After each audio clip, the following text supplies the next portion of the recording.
Horrible policy passed. Budget resolution likely results in cuts to Medicaid. I'm taking you to the video, bring you updates. Here it is. What the order that's been sent down here is find $880 billion. Not there is $880 billion of waste, fraud, and abuse. It's find $880 billion. The numbers don't add up. $880 billion is a devastating cut to Medicaid. And given that 30% of Medicaid dollars also go to Medicare, it's also an attack on Medicare, to Medicare recipients.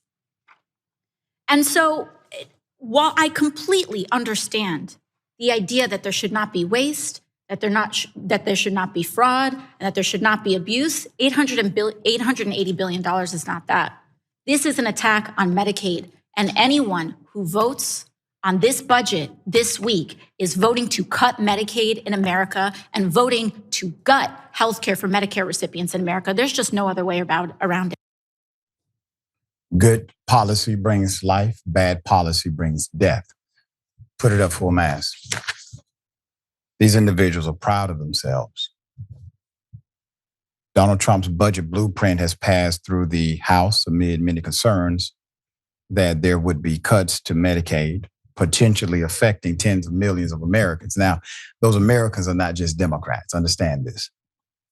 The House Energy and Commerce Committee, which oversees Medicaid, must now cut $880 billion in spending over the next decade. But the big question remains as to how that will be achieved. The vote passed 217 to 215, with all Democrats and one Republican opposing. It comes after GOP leaders confirmed certain cuts to Medicaid would not be happening to get a number of House Republicans on board. The outlet was informed by several lawmakers who had been present at Tuesday night's meetings to discuss the concerns that GOP leaders said they would protect certain Medicaid services and not cut into the share of federal payments for the program. Some Republicans have supported the move to ensure states pay a greater proportion of Medicaid costs. As for some states, the federal government has been paying 90% of the cost for the ACA, Affordable Care Act expansion enrollees. The GOP leaders have also assured concerned Republicans that they would focus on addressing waste, fraud, and abuse in the program rather than cutting benefits according to Politico. And they never do. They never address that stuff, ever. Trump has said multiple times that Medicaid would not be affected, telling Fox News last week that it would not be touched. But the House Energy and Commerce Committee would have to find this money out of Medicaid, Medicare, and the Children's Health Insurance Program. If the committee takes its cuts from everything that is not health care, reducing this spending to zero, it will still be more than $600 billion short, according to an analysis by the New York Times. So you mean to tell me somebody doesn't know how to do simple math? The Republicans lied to the Republicans. Did Trump lie to members of Congress in his own party? Speaker Mike Johnson on Monday, February 24th said, look, everybody needs to understand that the resolution is merely the starting point for the process. So there's nothing specific about Medicaid in the resolution. The legislation comes later. So this is the important first start. However, Johnson also said this.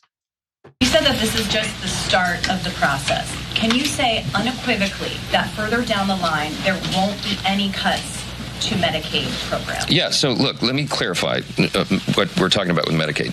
Medicaid is hugely problematic because it has a lot of fraud, waste, and abuse. Everybody knows that. We all know it intuitively. No one in here would disagree.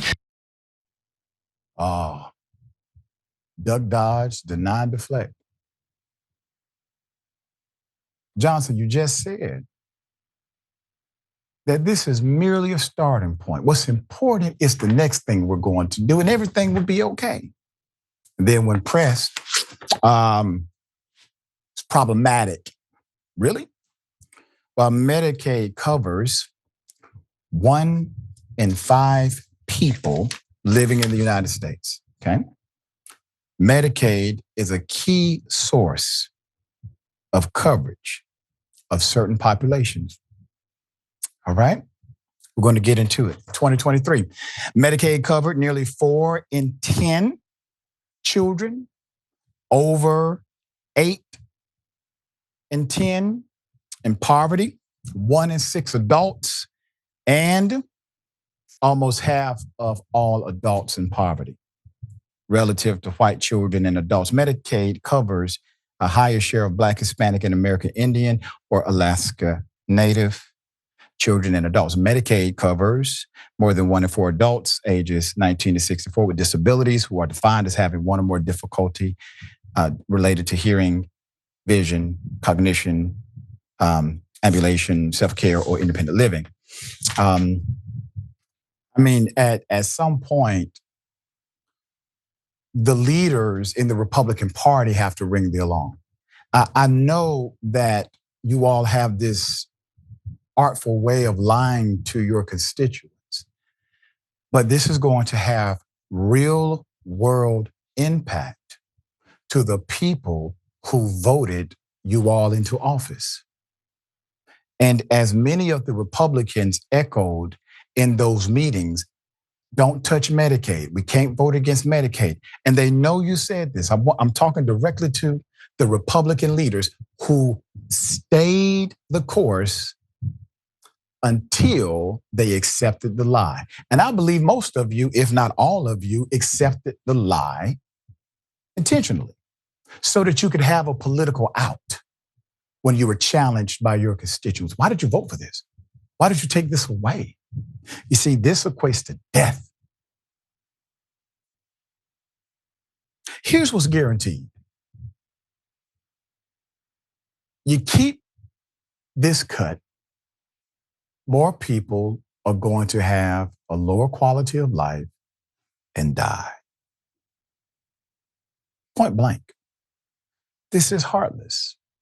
But now they're cutting into the very mainstream of the MAGA voter. What happens? All right, Yasmin, thoughts? Yeah, that's exactly what it is. I mean, we all knew this was coming. If you didn't know, then you simply were not paying attention or you didn't want to know. What's baffling about all of this is exactly what you just said. Republicans have coasted for so long on the ignorance of Americans, specifically the ignorance of their Republican voters. And they were able to do so much of this because the things that they complain about, so much of their current platform, at least the things that they focus on publicly, involve things that don't actually impact most of their voters. That's why they focus on things like illegal immigration, because for the most part, their voters don't actually interact with people who are in the country illegally. That's why they focus on transgender people, a group that makes up less than 1% of this population, a group that most Republican voters have never encountered personally in their own lives.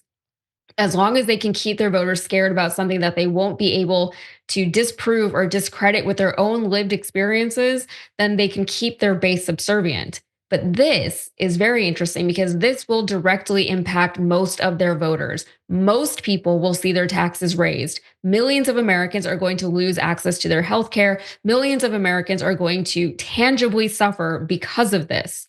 And we know that Republican voters specifically only ever care about their own pocketbooks. We know that Republican voters don't care about what's happening in the country or in the world unless it directly affects them. We know that the 1/3 of eligible voters in this country who voted for Trump did so in large part because eggs were too expensive in the grocery store. All they care about is their money.